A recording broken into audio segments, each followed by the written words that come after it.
Պարոն Փաշինյան, երբ Արցախի եկեղեցիների քանդման մասին էիք խոսում, ինչու չեք դատապարտում հարցին, դուք ասացիք, որ ձեզ հետաքրքրում են Հայաստանի տարածքի, Հայաստանի տարածքում տեղի ունեցող իրադարձությունները, եւ մենք տեսանք, որ նախորդ ասուլիսում ձեզ նաեւ հարց հնչեց Հայաստանի տարածքում Ադրբեջանի ռազմական հանցագործությունների մասին, եւ դուք դարձյալ նույնանուն պատասխան տվեցիք, որ չեք պատրաստվում այդ հարցը բարձրացնել եւ նաեւ ասացիք, որ խնդիրն ունի երկու մաս, երկու կողմ, ինչպես Արցախի եկեղեցիների մասով եք ասել, այսինքն դարձյալ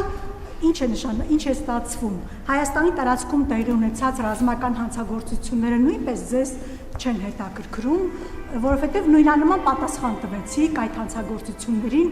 իսկ մենք գիտենք, որ Հայաստանի տարածքում նաև զինծառայողներին խոշտանգել ու սպանել էին։ Դուք ասացիք մի խոսքով հարցը չեք բարձրացնում միջազգային ատյաններում, եւ ես ուզում եմ հարցնել, ինչու Արցախի եկեղեցիների հարցը չեք պատրաստվում բարձրաձայնել։ Դուք ասում եք, որ հայ առաքելական եկեղեցու հետևորդ եք, քրիստոնյա եք, ի վերջո դուք հայ ժողովրդի պաշտոնական ներկայացուցիչն եք։ Ի պաշտոն է աշխարհի ցանկացած վայրում քանդվող հայկական հուշարձանի պատմամշակութային հուշարձանի հարցը պետք է դուք բարձրաձայնեք հենց։ Եթե դուք ասում եք, որ չեք բարձրաձայնում, սա ինչ է նշանակում։ Աջակցություն Ադրբեջանի ցեղասպան քաղաքականությունը, որովհետև հայկական մշակույթի ցեղասպանությունը հիմա տեղի ունենում, չգիտեմ, ինչ է սա, ինչպես կմեկնաբանեք սա, եւ դուք նաեւ ասում եք, որ խնդիրն ունի երկու մաս։ Սրան էլ եմ ուզում էլի մի քիչ անդրադառնալ։ Այդ երբ են հայերը մշակութային ցեղասպանություն արել ինչ-որ ազգի, ինչ-որ պետության տարածքում կամ ինչ-որ ազգին պատկանող մշակութային ժառանգություն ոչնչացրել այնպես, ինչպես ադրբեջանցիները Նախիջևանում եւ Արցախում են իրականացրել հայկական պատմամշակութային հուշարձանների ցեղասպանություն։ Ինչ օրինակ ելնելով եք դուք այդպես ասում, որովհետեւ օրինակ այս օրերին մասնագետները նաեւ արցախցիները փաստում են, որ անգամ մզկիթ են վերակառուցել, Արցախում ադրբեջանական եւ այդպիսի ջարդ երբեք տեղի չի ունեցել հայեր։ Որն է ձեր նպատակը հավասարության նշան դնել հայերի ադրբեջանցիների, որպեսզի վաղը այս հարցեր են, բոլորը հարցեր են, ուզում հասկանալ նպատակը որն է, վաղը մեր դեմ օգտագործել միջազգային ատյաններում ձեր այս հայտարարությունները, Ադրբեջանը իր չեղած հանցագործությունները բարդում է մեր վրա, դուք մեր չեղած հանցագործությունները ձևակերպեցի, ինչու եք, որն է ձեր նպատակը։ Ուզում եմ համոզվել, որ ավարտեցիք հարցը, որպեսզի ես պատասխանեմ։ Արցվաշենը Հայաստանի Հանրապետության ինքնիշխան տարածք է։ Ուզում եմ հիշեցնել, որ Հայաստանը եւ Ադրբեջանը փոխադարձաբար ճանաչել են միմյանց տարածքային ամբողջականությունը, եւ ես ասել եմ նաեւ Խորհրդային Միության Ալմատայի հռչակագրի հիման վրա։ Ես ուզում եմ մենք մոդելավորենք այսպիսի մի իրավիճակ, ասենք այն պահը, երբ որ սահմանազատման արդյունքում Արցվաշենը վերադառնում է Հայաստանի Հանրապետության վերահսկողության ներքո եւ մենք գնում ենք տեսնում, որ այնտեղ կառուցվել է մեծ մզկիթ, ասենք 2016 թվականին։ Մեր ռեակցիան ինչ պետք է մենք անենք։ Եվ օրինակ այդ մզկիթի տարածքի հետ կապված օրինակ Հայաստանի քաղաքացիներ կան, ովքեր բերում են իրենց սեփականության վկայականները, ասում են, գիտեք, ինձ այս հողը մերն է եղել եւ այլն եւ այսպես շարունակ եւ ամենատարբեր հարցեր։ Մենք ինչ պետք է անենք։ Ինչ պետք է անենք մենք։ Այդ թվում կարող է լինել նաեւ այդպիսի որոշում, որովհետեւ երբ որ ասում ենք պատմամշակութային հուշարձան, մենք պետք է հասկանանք պատմամշակութային հուշարձանը ինքը որոշակի կրիտերիաներով եւ կատեգորիաներով անցնող հուշարձան է։ Եվ ելի ուզում եմ ասել, որ եկեք չմոռանանք, որ կոնկրետ Արցվաշենի օրինակն եմ բերում,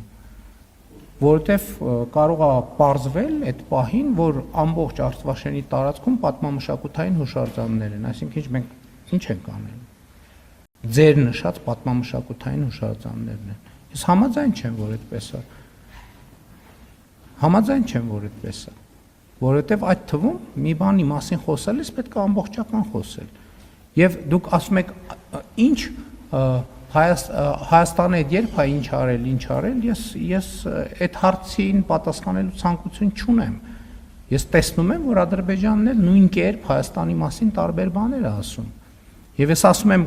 մենք պետք է որոշում կայացնենք, ինչ ենք անում, գնում ենք կոնֆլիկտի, ինչ եք ասում, Հայաստանում խոսում է բազմաթիվ ռազմական հանցագործությունների մասին, Ադրբեջանում էլ է խոսվում։ Այսինքն չի ձեզ թվում, որ մենակ Հայաստանում լրագրողներ կան, հայրենասերնդվորում, որոնք անդադ այդ հարցերը բարձրացնում են։ Այնտեղ էլ են բարձրացվում եւ այնտեղ էլ են նույն հարցերը դրվում։ Եվ հարցը հետեւյալն է, մենք ինչ ենք անում։ Ինչ ենք անում մենք։ Որն է մեր ռեակցիան։ Մեր ռեակցիան պետք է հիմնվի այն պայմանավորվածությունների վրա, որոնք թղթի վրա արձանագրված եւ հրապարակված են։ Այսինքն հակառակ դեպքում այդ էլ եմ ասում, բոլոր կոնֆլիկտները հայրենասիրական ռիտորիկաների վրա են հիմնված։ Այսինքն հիմա դուք ինձ այնց հարց եք տալիս, որ ես բան անեմ, սկսեմ ասել ներկայացնել ձեզ, թե Ադրբեջանը ինչի մասին է խոսում։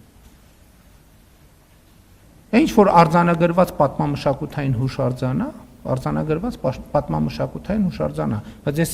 ասում եմ վաղը մյուս օրը գնացինք տեսանք Արցվաշենում ենթադրենք կառուցած է ինչ-որ մի բան։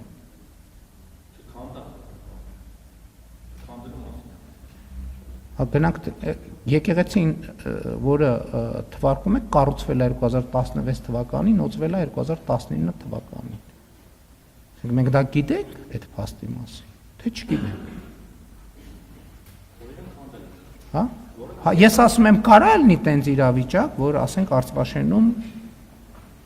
մենք ունենանք նման իրավիճակ։ Այսինքն արցվաշենցիները գնալու են, այդտեղ ապրելու են, ասելու են լավ, ոչինչ պատմամշակութային հուշարձան է։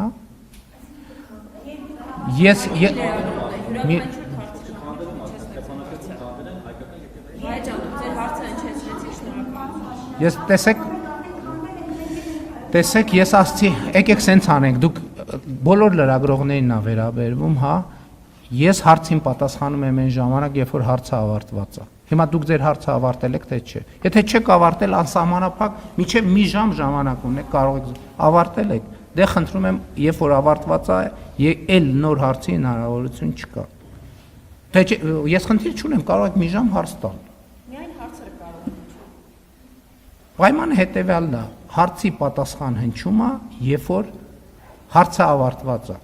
Երբ որ հարցը ավարտված չի, բոլորդ միասին միաժամանակ կարող եք հարցերը տալ, ես մի ժամ,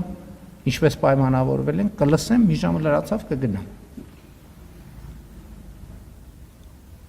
Էլի եմ ասում, նույնը վերաբերվում է դրան, եթե մենք գնալու ենք այդ տրամաբանության, դուք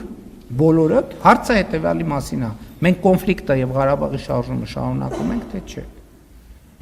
Իսկ ինչ վերաբերում է ձեր մնացած հարցերին, եթե off the record խոսակցություն կլինի, ես պատրաստ եմ ձեզ լրացուցիչ տեղեկություններ տալ այդ ամեն ինչի մասին։ Ձեզ եւ մնացած բոլորին, չնայած ես կարծում եմ, որ դուք գիտեք այդ տեղեկատվությունը եւ ձև եք անում, թե չգիտեք։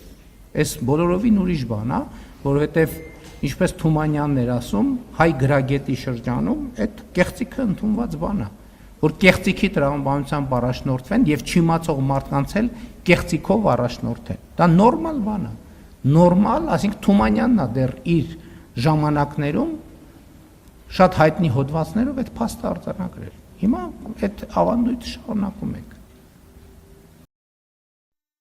Հավանիչ տեսանյութը եւ բաժանորդագրվիչ նորությունները բաց չթողնելու համար